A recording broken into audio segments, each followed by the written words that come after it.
যে যুবক আর যুবতী তার যৌবনকালটা ইবাদতের মধ্যে কাটাইলো, নবী পাক বলেন এই সময়টা তুমি যদি দিনদারির সাথে অতিবাহিত করতে পারো, এটা হলো নবীওয়ালা স্বভাব। সমস্ত নবীদেরকে আল্লাহ যৌবনকাল থেকে গড়ে উঠাইছে।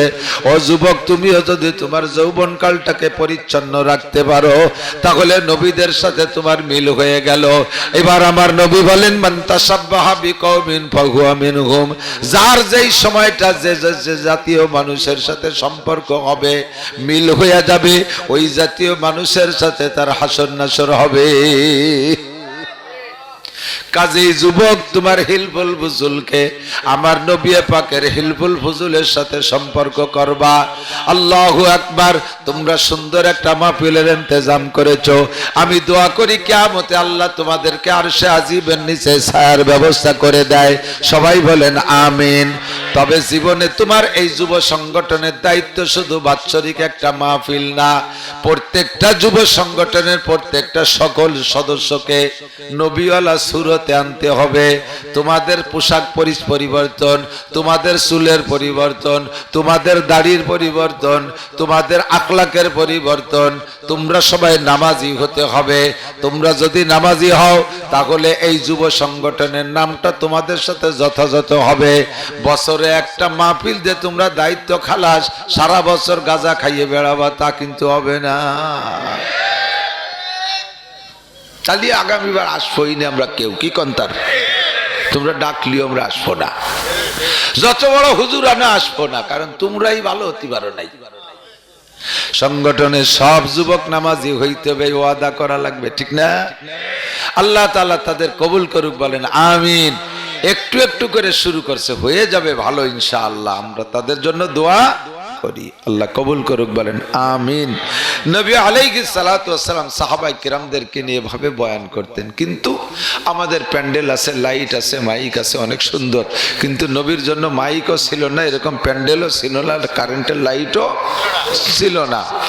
তবে সাহাবায়ে কিরাম যত বেশি মাঠে বসুক না কেন, সামনের পায়ের কাছের সাহাবা হুজুরের আওয়াজ যেভাবে শুনতেন, 1 লক্ষ রোল নাম্বার পিছে যে সাহাবা বসা, সেও হুজুরের আওয়াজ একইভাবে শুনতেন।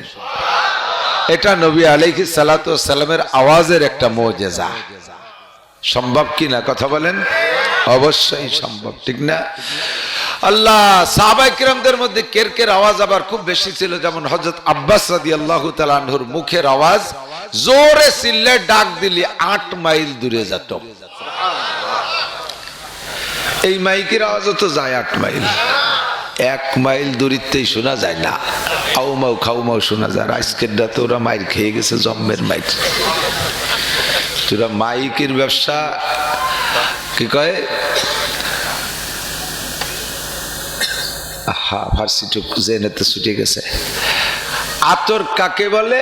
আতর তাকেই বলে যে আতরের পরিচয় আতরেই দেয়, আতরের জন্য অ্যাড লাগে না, গায়ে মাখালি ঘিরান নাকে আসে, ঠিক না?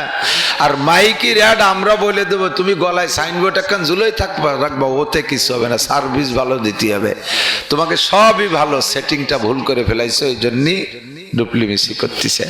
আল্লাহ, আমাদের এই মাইক যত সুন্দরই হোক 8 মাইল দূরে যায়।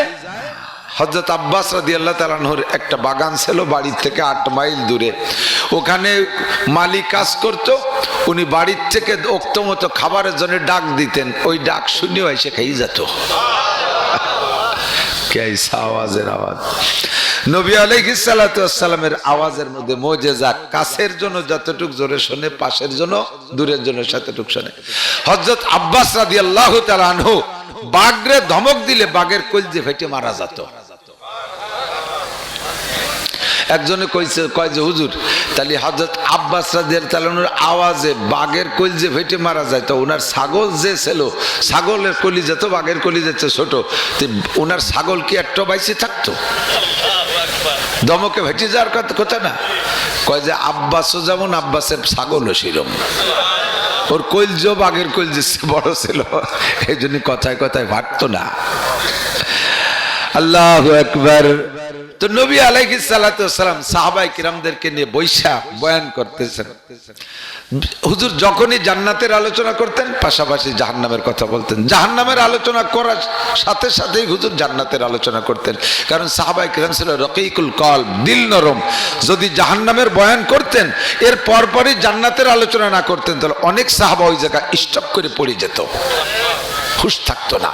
জাহান্নামের কথা শুনলি কান্না শুরু। দেখেন না সৌদিয়ানরা কিরাত পড়ে, সৌদি ইমামদের কিরাত শুনছে নামাজের ভিতরে কান দেয়ার পড়ে, কান দেয়ার পড়ে। আমরাও পড়ি, তর্জমা বুঝি, কিন্তু আমাদের সেই রকম বুঝ আসে না, বিধায় আমাদের কান্না আসে না। হেরেমের ইমাম সাহেবরা কিরাত পড়ে আর কানতে থাকে, কান্নার জ্বালায় তারা কিরাতই পড়তে পারে না। কত দরদওয়ালা তেলাওয়াত তারা করে। নবী পাক যখন বয়ান করতেন জাহান্নামের বয়ান, সাহাবায়ে কেরাম কলজা ফাইটা অনেকে স্টপ করে মারাও যাইতো, সাথে সাথে হুজুর জান্নাতের বয়ান দিয়ে ঠান্ডা করতেন। অথবা যদি জাহান্নামের বয়ান করা আজকে মাকসাদ হইতো, আগে হুজুর জান্নাতের বয়ান কইরা তাদের ভিতরে ধারণ ক্ষমতা বাড়াই নিতেন। আসরের নামাজের পরে হুজুর পাহাড়ের পাদদেশে ছায়ায় বৈশা সাহাবায়ে কেরামদেরকে নিয়ে জাহান্নামের আলোচনা করবেন বিধায় আগে একটু জান্নাতের আলোচনা করতেছেন। হুজুর বলতেছেন যখন জান্নাতের বয়ান করে তখন মাঝে মাঝে হুজুর এইরকম হাত বাড়ায় যেন কি ধরে, এরকম হাত বাড়ায় যেন, এবং হাতের ধরার অবস্থাটা এরকম যেন গাছের থেকে একটা ফল ছেড়ে এমনি ধরা আর গাছের থেকে ফল ধরা একটু আলাদা ডিজাইন না। হুজুর সেরকম যেন একটা ফল ধরবেন বিদে হাতলে সেরকম বাড়াচ্ছে, আবার খালি হাতে ফিরে আসে। হুজুরকে সাহাবায়ে কেরাম বলেন, হুজুর এই জান্নাতের বয়ানের সময় মাঝে মাঝে সামনে হাত বাড়ান আবার খালি হাতে হাত ফিরে নিয়ে আসেন, ঘটনা কি? হুজুর বলেন আমি যখন জান্নাতের বয়ান করি তখন আল্লাহ পাক রব্বুল আলামিনের হুকুমে জিবরাইল আমার সামনে জান্নাত এনে দেয়, জান্নাত আমার হাতের কাছে কাছে চলে আসে। আমি দেখি জান্নাতের গাছের গোড়া উপর দিক, মাথাটা নিচে দিক, ফলে ফুলে ভরা। হাতের কাছে যখন ফল চলে আসে মনে করি একটা ফল ছিঁড়ে রাখি আমি তোমাদেরকে খাওয়াবো। যখনই আমি ফলে হাত দিতে যাই জিবরাইল জান্নাতের গাছ ধরে টান দিয়ে সরাই নিয়ে যায়। আমার কানে কানে কয়, হুজুর এই জান্নাতের ফল দুনিয়ায় ছিঁড়ে খাওয়ানো যাবে না। এটা আপনাকে দেখাইলাম, হুবহু এভাবে বলেন আপনার উম্মতকে জান্নাত কত সুন্দর। আমি আপনাকে বিবরণ বলবো, শুনে শুনে বলবেন, তার চাইতে আপনি দেখে বলেন।